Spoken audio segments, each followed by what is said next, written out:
Assalamualaikum warahmatullahi wabarakatuh.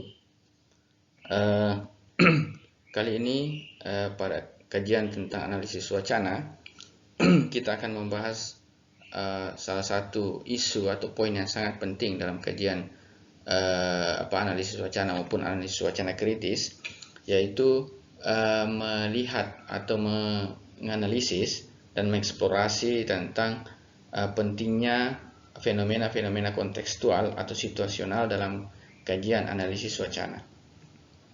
Sebagaimana yang kita ketahui bersama bahwa ketika kita berbicara discourse analysis, tentu kita akan berbicara tentang penggunaan bahasa. Nah, penggunaan bahasa ini tentu saja tidak bisa dilepaskan dari situasi atau konteks di mana bahasa itu digunakan. Nah, pada kajian kali ini kita akan melihat beberapa contoh yang sebetulnya lebih condong kepada kajian pragmatik, tapi tentu saja dalam beberapa hal kajian pragmatik dan kajian analisis wacana ini dianggap sebagai kajian yang sama, walaupun dalam beberapa hal ada perbedaannya, terutama pada orientasi kajiannya. Analisis wacana tentu saja kita mengenal namanya analisis wacana kritis yang orientasinya melihat bagaimana bahasa digunakan untuk memperoleh kekuasaan dan sebagainya. Nah, namun dalam kajian ini discourse and contextual phenomena kita tidak akan masuk ke sana terlebih dahulu. Kita hanya akan melihat bagaimana sebetulnya hubungan yang tidak bisa terpisahkan antara kajian analisis wacana atau bagaimana bahasa digunakan dengan faktor-faktor kontekstual atau faktor-faktor situasional di mana bahasa itu digunakan. Baik, kalau kita berbicara konteks, kita bisa mengatakan bahwa konteks itu adalah situasi ya, atau kondisi atau elemen-elemen sosial yang sifatnya non-linguistik yang terlibat dalam penggunaan bahasa atau situasi sosial di mana bahasa itu digunakan. Jadi saya pikir semua kita sudah memahami bahwa ketika bahasa digunakan itu tidak pada ruang kosong.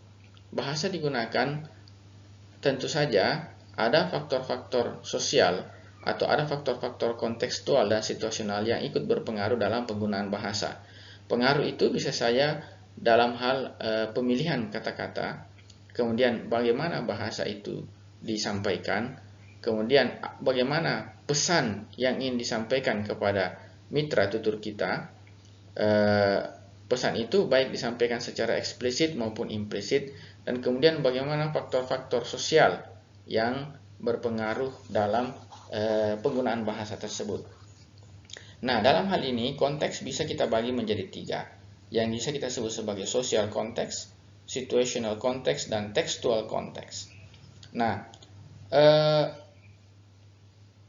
social context atau konteks sosial itu ya berpengaruh terhadap penggunaan bahasa, terutama karena dipengaruhi oleh misalnya faktor usia.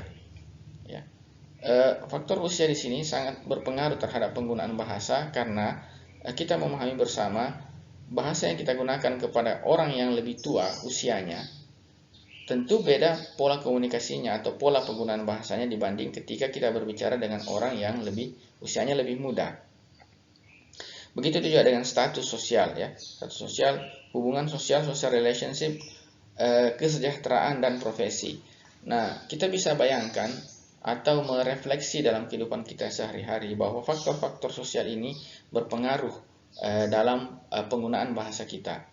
Baik ketika kita menggunakan bahasa atau sebagai partisipan dalam sebuah komunikasi atau sebuah percakapan, maupun ketika kita melihat orang lain yang dimana partisipan dalam komunikasi ini memiliki perbedaan dari segi usia, status sosial, hubungan sosial, kesejahteraan atau kekayaan dan profesi.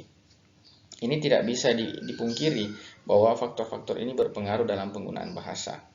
Kemudian yang kedua kita sebut sebagai situational context, yaitu faktor situasi di mana bahasa itu digunakan. Artinya setiap situasi itu memiliki pengaruh yang berbeda dalam penggunaan bahasa. Misalnya situasi itu di mana kita berbicara, kapan kita berbicara, dan bagaimana peran dari setiap partisipan yang terlibat dalam penggunaan bahasa tersebut. Misalnya ketika kita berbicara di rumah, Tentu berbeda situasinya ketika kita berbicara berbicara di kampus. Karena satu situasinya non formal, yaitu situasi keluarga, situasi rumah, dan satu situasi yang sifatnya formal, yaitu situasi kampus. Kita akan bertemu dengan orang yang berbeda, berbeda perannya, ya. Karena di rumah misalnya kita bisa berperan sebagai kepala rumah tangga, tapi di kampus kita berperan sebagai dosen yang berkomunikasi dengan partisipan yang berbeda perannya. Misalnya di kampus kita sebagai dosen berbicara kepada mahasiswa, atau kita sebagai dosen berbicara kepada atasan. Sedangkan yang terakhir kita sebut sebagai textual context. Kenapa? Karena pada level teks sebetulnya, atau beyond sentence, anggaplah paragraf. Karena dalam kerja analisis wacana itu, wacana juga dianggap sebagai unit bahasa beyond sentence, atau unit bahasa yang lebih tinggi kelasnya daripada kalimat. Nah, pada kajian paragraf misalnya, ada penggunaan pronoun di sana. Katakanlah personal pronoun maupun demonstrative pronoun. Ya, kita ambillah contoh kata he, kata ganti laki-laki.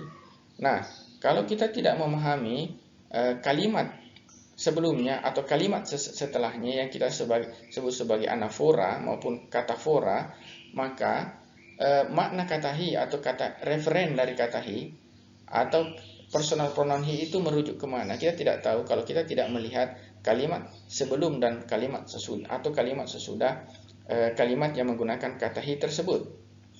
Nah, ini disebut dengan textual context, artinya referen dari sebuah pronoun atau demonstratif itu bisa kita ketahui atau bisa kita dapatkan dengan melihat kalimat sebelum atau kalimat setelah penggunaan kata he itu dalam konteks paragraf misalnya. Nah, itu jadi makna sebuah pronoun atau referen dari sebuah pronoun maupun demonstratif, personal pronoun maupun demonstratif pronoun dapat kita temukan dengan melihat melihat referennya yang ada dalam teks tersebut. Jadi kita tidak melihat di sini faktor sosial, tapi kita melihat dari segi faktor tekstual, yaitu penggunaan kata ganti orang maupun kata ganti demonstratif yang ada dalam teks tersebut. Nah, kaitannya antara teks dan konteks, kita dalam kajian pragmatik maupun analisis wacana, sering kita melihat perbedaan antara kalimat dan ujaran. Walaupun misalnya kalimatnya sama atau statementnya sama, tapi statement itu akan berbeda jika kita melihatnya dari segi kalimat saja maupun dari segi ujaran. Kalimat itu tidak ada konteksnya. Kajian kalimat lebih melihat pada apakah struktur kalimat itu sudah benar secara gramatikal atau secara sintaktik. Kemudian apakah makna dari kalimat itu tentu tidak perlu dilihat dari faktor situasionalnya, tapi kita cukup melihat makna dari kata-kata dalam kalimat tersebut dari dalam kamus. Ya, itu kita lihat makna kalimat itu lebih dilihat dari sisi semantiknya sebetulnya.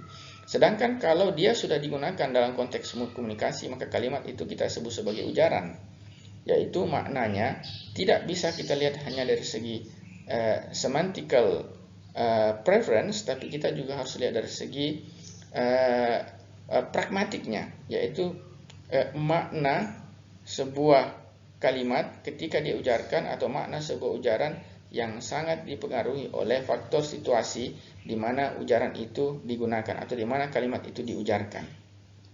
Jadi dua hal yang berbeda. Sentence itu lebih kepada semantic fokus, sedangkan utterance lebih pada pragmatic fokus. Nah, namun dalam penggunaan bahasa atau discourse analisis, teks dan konteks itu selalu tampil bersama. Artinya tentu dalam berkomunikasi kita memerlukan teks, baik baik bentuknya written, spoken maupun audiovisual.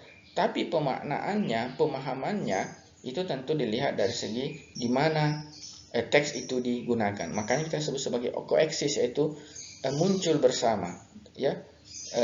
Artinya mereka saling melengkapi satu sama lain. Ya. Kemudian ini tadi kata referen itu artinya rujukan, ya. Misalnya kalimat itu maknanya merujuk kepada apa. itu bisa dilihat baik dari dalam inside or outside language. Maksudnya inside itu ada tadi kajian tekstual konteks itu, maupun outside, yaitu bagaimana faktor-faktor sosial berpengaruh atau faktor-faktor non-linguistik berpengaruh terhadap apa istilahnya kemampuan kita untuk mengetahui referen dari suatu bahasa atau suatu ujaran. Nah, ini ada kata when you say something, you mean something else. Nah, ini yang dimaksud dengan meaning generation sebetulnya, atau kita sebut atau terjemahkan sebagai penciptaan makna. Bahwa makna makna ujaran itu ketika dia digunakan tentu bisa saja berbeda dari makna semantiknya.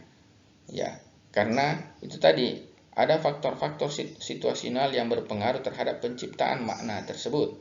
Ya, yang kadang-kadang disampaikan secara implisit, ya. Secara implisit. Banyak contoh yang bisa kita tunjukkan dari statement ini, ya. Ketika kita mengatakan sesuatu mungkin saja maksudnya berbeda, ya.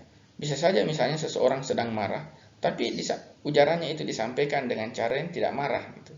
Tapi dalam pola penggunaan bahasa ini, si penutur atau speaker berusaha menyampaikan pesan kepada mitra tutur bahwa dia sedang marah atau dia sedang tidak menyukai sesuatu, walaupun disampaikan dengan cara yang berbeda. Salah satu contoh dalam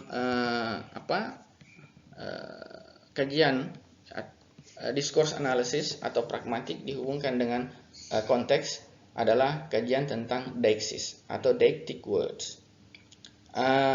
Makna kata deixis atau deictic ini sederhananya kita bisa katakan sebagai pointing out, menunjuk langsung. Artinya ada beberapa kata yang masuk dalam kajian deixis itu yang hanya bisa dipahami maknanya ketika kita mempertimbangkan atau ketika kita mengenal situasi di mana kata-kata deixis ini atau deictic words ini digunakan.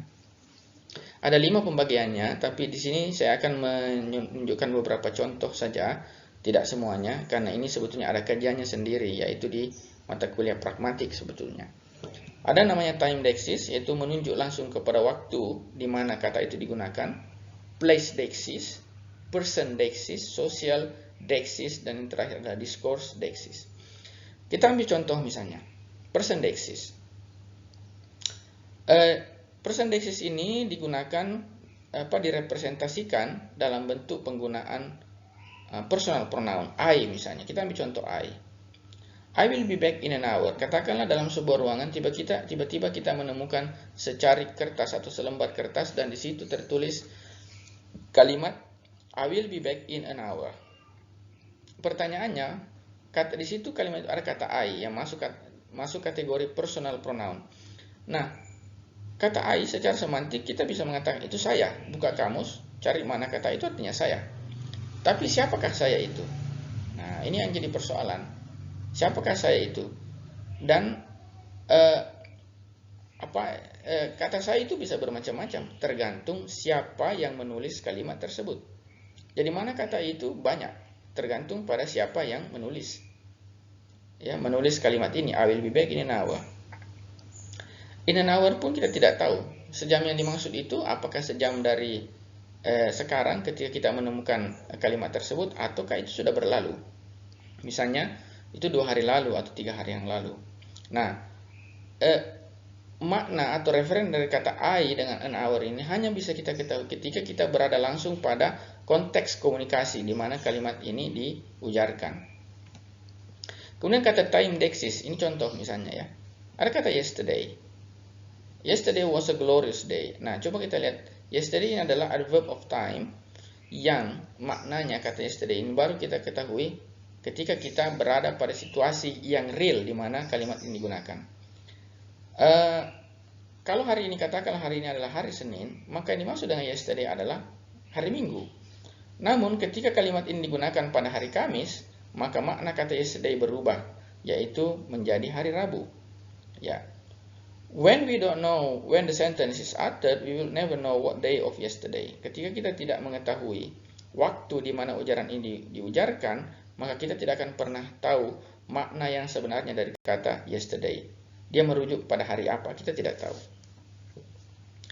Kemudian ada place deixis. Ini menunjuk langsung kepada tempat. Nah, ini juga penggunaan adverb of place dan demonstrative. Adverb of place itu misalnya kata here, there, ya, dan seterusnya. Here itu adalah lokasi di mana pembicara itu berada.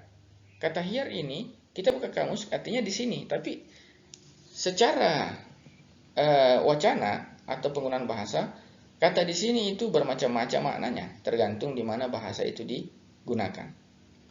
Ya, kata here, kalau misalnya saya lagi di rumah, saya katakan your key is here, maka kata here itu merujuk kepada rumah, tempat di mana saya berbicara.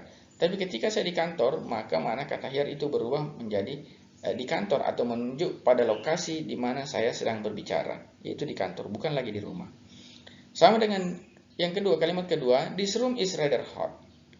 This adalah demonstrative pronoun. This itu ruangan yang dimaksud. This room itu yang mana? Nah, ini juga bisa berubah, ya, tergantung pada konteks atau situasi di mana kalimat ini diucapkan. This room itu bisa berarti ruangan di rumah saya. This room bisa berarti ruangan di kantor saya.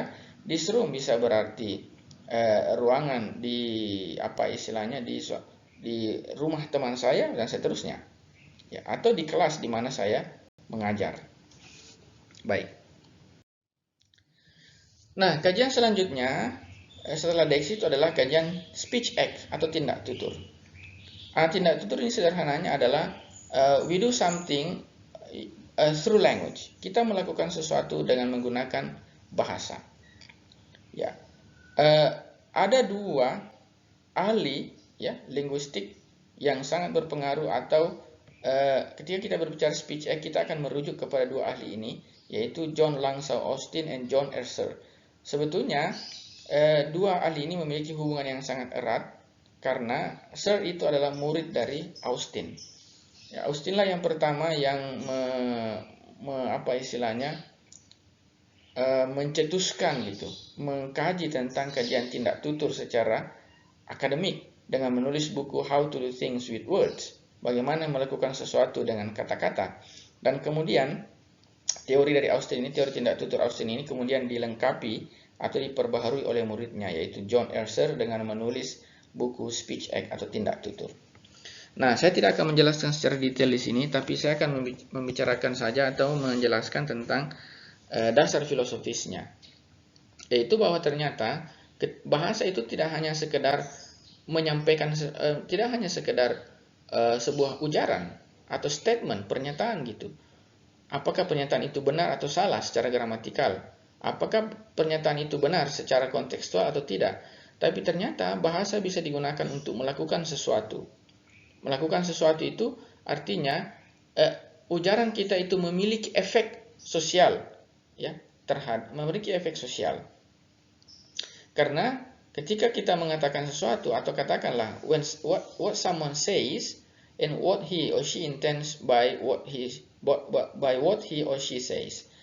Jadi ketika seseorang melakukan sesuatu, kita harus melihat apa keinginan atau apa pesan, ya, apa tindakan yang diinginkan dengan penggunaan bahasa atau kalimat tersebut. Kita ambil contoh misalnya begini. Seorang dosen misalnya masuk ke dalam ruangan kelas dan tiba-tiba dia mengatakan, "It is hot in here." Ruangan ini panas, ya. Ya. Kalimat ini sebetulnya kalau kita lihat secara kontekstual tidak hanya merujuk kepada temperature atau suhu tentang ruangan, tentang suhu yang ada dalam ruangan tersebut, atau apakah suhu itu panas dalam ruangan tersebut. Tapi di saat yang sama sebetulnya sang dosen bisa saja meminta seseorang untuk menghidupkan air conditioner, ya, atau penyejuk ruangan.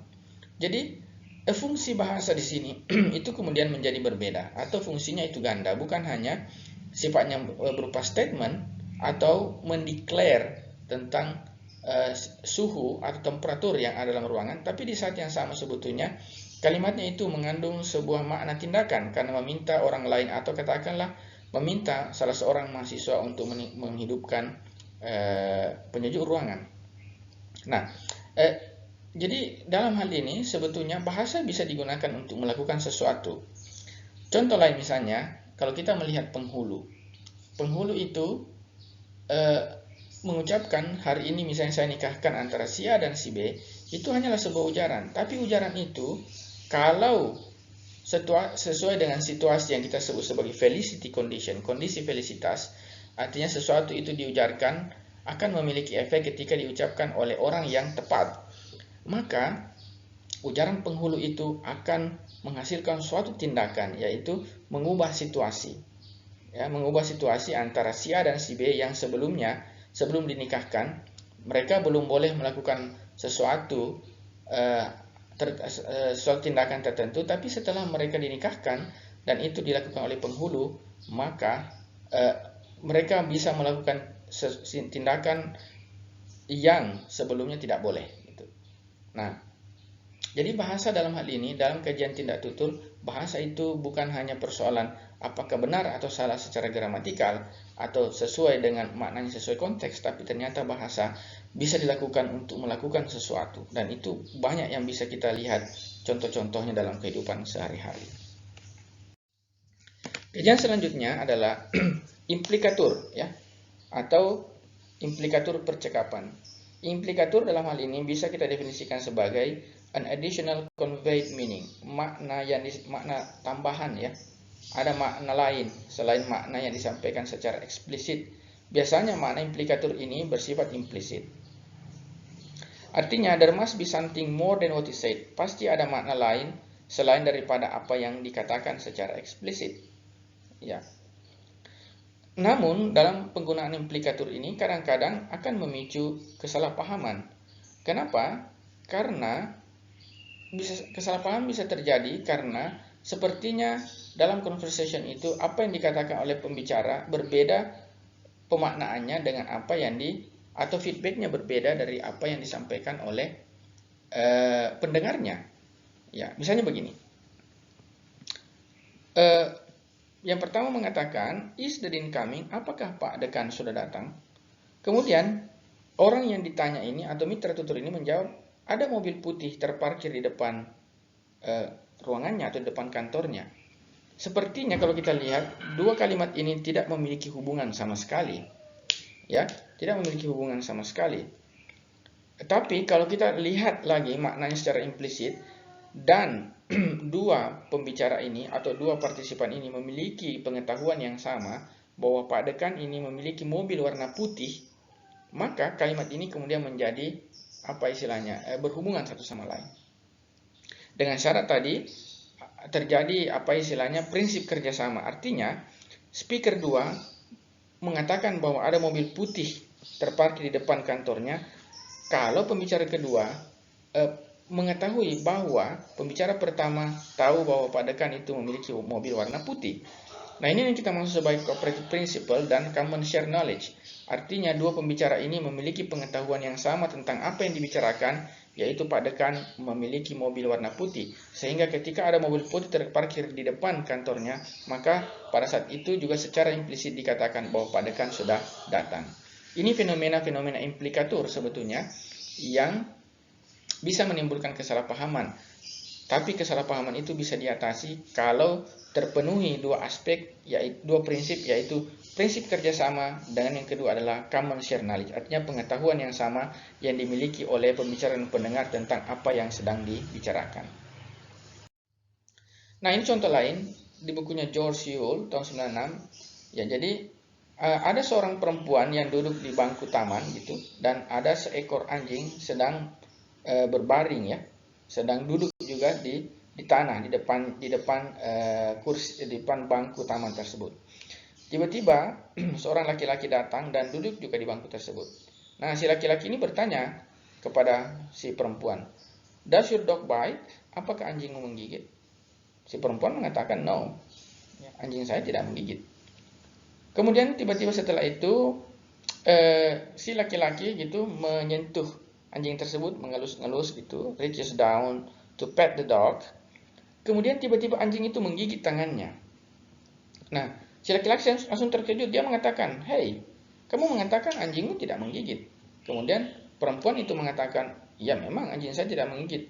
Tapi anjing itu yang di depan kamu itu bukan anjing saya." Nah, Ini akhirnya terjadi kesalahpahaman. Kenapa? Karena tidak adanya prinsip kerjasama di sana. Ya, prinsip kerjasama artinya seharusnya si perempuan mengatakan bahwa itu bukan anjing saya, gitu, bukan anjing saya. Dan si pria juga pun harus memahami bahwa anjing yang sedang berada di depan bangku taman itu bisa saja bukan anjing perempuan tersebut. Jadi di sini harus ada kesepahaman dalam komunikasi sehingga pesan itu bisa tersampaikan secara benar dan tepat. Gitu. Ya, jadi harus ada prinsip kerjasama dan seharusnya yang kita sebut sebagai common shared knowledge tadi, pengetahuan yang sama dimiliki oleh pembicara dan pendengar, artinya seharusnya adalah laki-laki dan perempuan ini memiliki pengetahuan yang sama bahwa anjing itu adalah bukan anjingnya si perempuan tapi anjing lain yang tiba-tiba duduk di depan bangku tersebut. Ya. Nah, ini tadi yang saya katakan, dua prinsip ya, cooperative principle dengan common shared knowledge untuk menghindari kesalahpahaman dalam penggunaan bahasa yang maknanya disampaikan secara implisit, yaitu yang kita sebut sebagai implikatur dalam percakapan. Yang terakhir yang ingin saya jelaskan adalah konsep tentang politeness, ya, kesopanan, konsep tentang face atau wajah dan hubungannya dengan analisis wacana. Dalam hal ini, kesopanan ya, secara sederhana bisa didefinisikan sebagai cara yang disampaikan untuk menunjukkan ya awareness atau kesadaran tentang harga diri orang lain. Jadi dalam konsep kesopanan berbicara ini, ketika kita berkomunikasi, kita harus berbicara sesopan mungkin. Artinya, kita harus menjaga mitra tutur kita, menjaga perasaannya, menjaga harga dirinya, ya, menjaga agar mitra tutur ini tidak merasa tidak merasa dihargai. Jadi artinya ketika kita berkomunikasi, faktor kesopanan ini kita harus menghargai orang lain. Ya, ada banyak cara untuk menghargai, menunjukkan kesopanan, dan itu juga tergantung pada bergantung pada intimasi atau kedekatan ya antara pembicara dan pendengar atau mitra tuturnya. Konsep tentang kesopanan dan konsep tentang face atau wajah ini adalah dua hal penting untuk memahami mengapa orang-orang memilih untuk mengatakan sesuatu dengan cara yang tepat, ya, cara tertentu, ya, yang masuk kategori sopan baik dalam wacana spoken maupun written. Nah, kesopanan ini tentu saja tergantung pada usia, status sosial, social distance, jarak sosial ya di antara partisipan. Biasanya konsepnya begini, semakin jauh jarak sosial antara pembicara dan pendengar, maka bahasanya akan semakin sopan, tapi semakin dekat atau semakin intim ya jarak sosial di antara mitra tutur, maka pola komunikasinya akan semakin tidak sopan, karena itu menunjukkan yang namanya solidaritas. Ya, menurut George Lakoff yang juga dikutip pada bukunya George Yule ini, ada disebut dengan maxim of politeness, itu untuk menunjukkan kesopanan dalam berbicara, you please do not impose, ya. Jangan mendesak, jangan membuat orang merasa tidak nyaman. Berikan pilihan dan kemudian buatlah pendengar Anda, mitra tutur Anda merasa senang, merasa nyaman ketika Anda berbicara. Nah, ini konsep of face. Face itu tidak dimaknai sebagai wajah secara biologis, tapi face dalam hal ini harus dipahami dari sudut pandang social sense, yaitu public self image. Wajah itu artinya citra diri kita, harga diri kita di depan orang banyak atau di depan publik. Nah, ini dalam pola komunikasi harus dijaga semaksimal mungkin dalam pola komunikasi dengan berusaha untuk menghindari menyinggung perasaan orang, menjaga harga diri orang dan sebagainya. Nah, itu konsep of face, bahwa setiap orang di dunia ini itu ingin dihargai, ingin dihormati, ya, harga dirinya, ingin dijaga harga dirinya. Nah, dalam konsep of face ada yang disebut dengan FTA, face threatening acts, atau tindakan yang mengancam harga diri orang lain, gitu, ya. Kemudian ada namanya face saving act, atau tindakan yang berusaha untuk menghindari yang namanya ancaman terhadap citra diri seseorang, ya, atau tindakan yang berusaha untuk menjaga harga diri orang, menjaga self image, ya, menghargai orang, menghormati dan seterusnya. Kemudian yang terakhir, ada yang disebut dengan negative phase and positive phase. Negatif dalam hal ini tidak dimaknai sebagai apa yang kita pahami sebagai sesuatu yang negatif. Tapi maknanya adalah, negative phase itu adalah setiap orang itu ingin independen, tidak ingin apa istilahnya, tidak ingin dirusak harga dirinya, ingin bebas, ingin terbebas dari tekanan orang lain.